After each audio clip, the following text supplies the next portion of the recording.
Don't get that looped under your foot, you get dragged. We've been plowing this field right here. Show them, Sam. And now, lunch break. Not just for humans, but for the horses. And one of the things I was talking about earlier in the barn, you know, what's changed in the world, a lot of things. Happiness has gone down for many people. I saw a survey talking about happiness. 80% of people hate their job. I think one of the things that's happened is people, it's easy to lose your sense of purpose. There's a good book you should read called The Paradox of Choice by Barry Schwartz. And he talks about, they're ready to go, boy, they're pulling me right up. It talks about how when you have too many choices, you can't make any of them. So what happens is you just are less happy.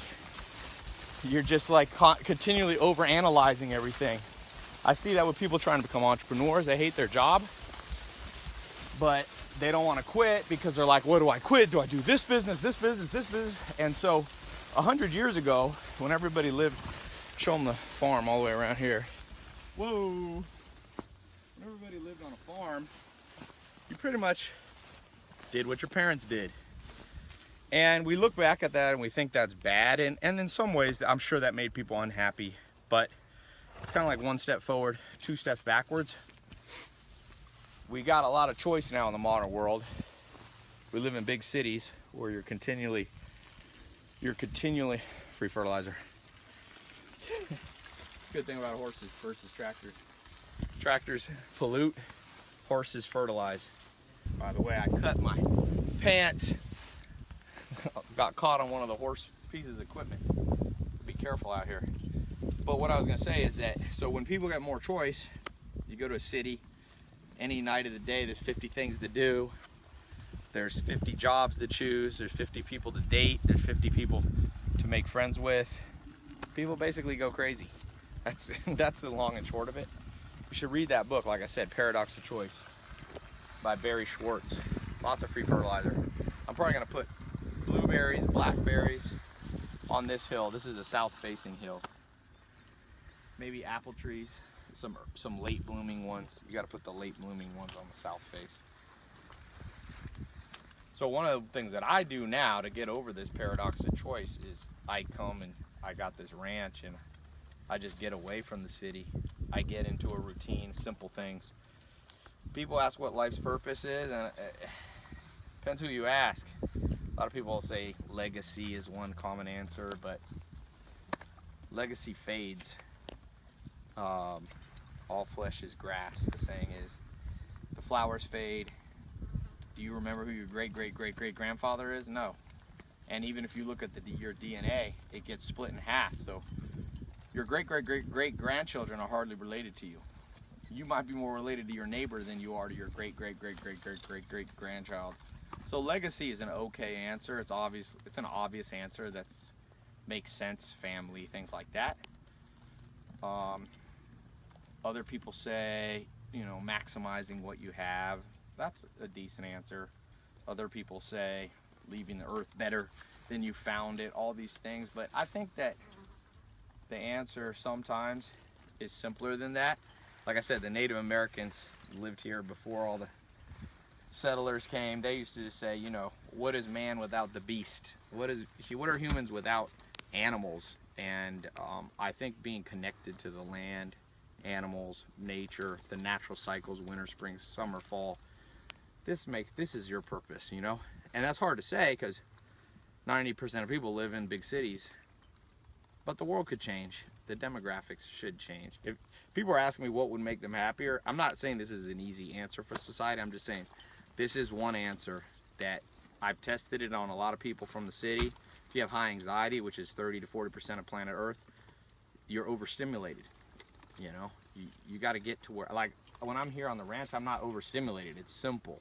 Milk the cow in the morning, feed the horses, put hay, put straw down, plow, plant. You know, you get strong. You don't have to work on a farm. Your hands get dirty, and you don't really think like what the purpose of life is. That book by Eckhart Tolle called The Power of Now. It's interesting. I never loved that book because people use the power of now to mean they're really, people have taken it to mean like meditation and stuff like that, which is fine. I'm not anti-meditation, but you can't meditate unless you're the Dalai Lama 10 hours a day. So it's not really a solution. I think what the power of now means is just not thinking about the future, not thinking about the past. Kind of like these horses. These horses are not thinking very far ahead. And horses are pretty happy. At least these ones are. Doc, Duke, you happy? Jerry, Jake. They're learning their names. They actually know them. But they're just in the moment. So I think it's less about meditation and it's more about doing activities. It can be a garden if you live in a city. It can be taking care of animals. Dogs are good, but you should have more than one species. I see people just get so into their dog, what they end up actually doing is it's called anthropomorphizing. They turn their dog into a human. You see people, they put like a LA Lakers jersey on their dog. They put socks and shoes. The dog hates it, but it's almost, I guess people don't have kids anymore, so now they have dogs, but a dog doesn't want to be a human. And dogs are happiest when they're out roaming, eating meat, scavenging, all that stuff. And so I think you need to have different animals. And you have different living things around you. And the more you have, the happier you are, unless they're mosquitoes or blood-sucking flies. I had to smack one on him. Was sucking his blood while I was working. Most animals, not all things, are lovely.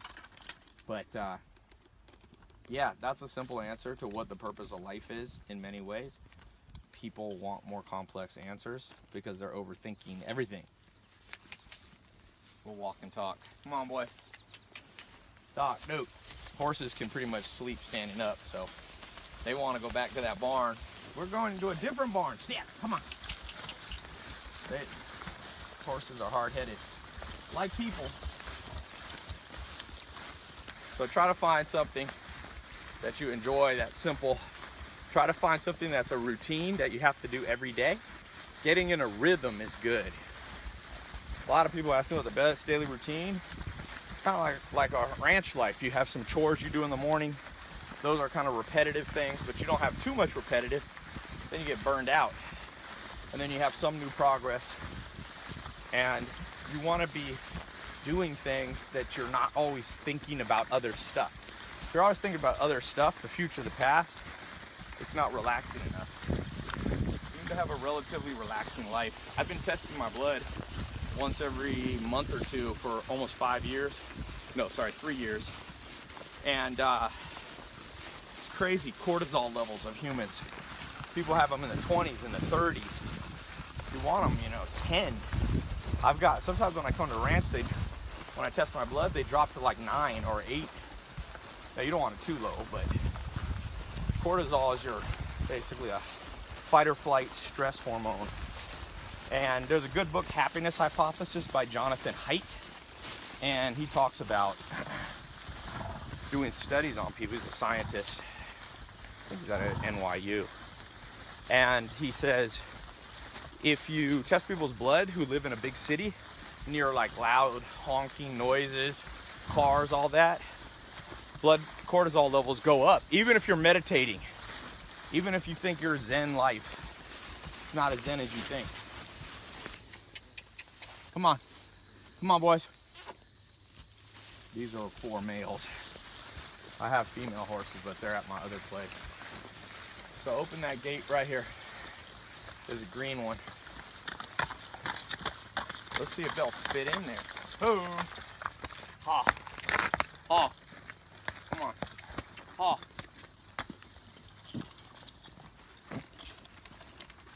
Ooh, that's gonna be a tight squeeze. We gotta get rid of this. Show them what the cattle guard is. This was here before I was here. I gotta get rid of it. Very annoying. Okay. I don't know if they can get in there. Come on, guys. Let us try. If we go, this will be something to try. We gotta go get 2 through.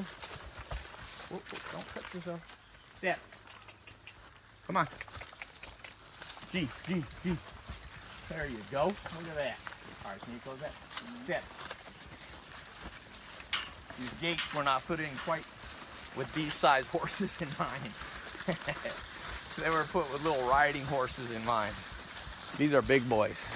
They're about, those two over there, about 2,100 pounds probably. These eat about 50,000 calories a day each. So they don't go on the Weight Watchers diet. I don't think you can get a, can you get a Weight Watchers diet, Sam? 50,000 calories? No. Oh, see if we can make it through this little ring. Oh.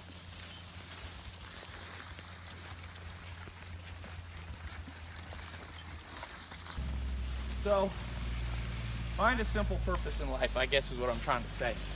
Don't overcomplicate it. Whoa! Friends, family, be healthy. Keep things simple. Don't get too many weird variables in your life going. If you get a hose, we're gonna run a hose out to that field. You know that KISS, keep it simple, stupid? I have to tell myself that a lot. The simpler your life is, actually, believe it or not, the more money you make too. When I get a business idea and it's too complicated, it never works out. When I just have simple business ideas, like I'm launching a new food brand where we ship you a box of meat, you know, pasture, rotationally grazed, grass-fed beef and chicken and all that stuff. It's just a simple idea. And those ideas are much more, I mean, any business idea can fail, but it's a lot less likely to fail. Is it open all the way? So, make you more money, make you happier, make more time for better people. Like Sigmund Freud said, you can't love everybody the same, because if you love everybody the same, then you take away time from good people. You got to have simple life so you have time to remember the good people, the people that are your closest friends that you should spend more time with, attention to.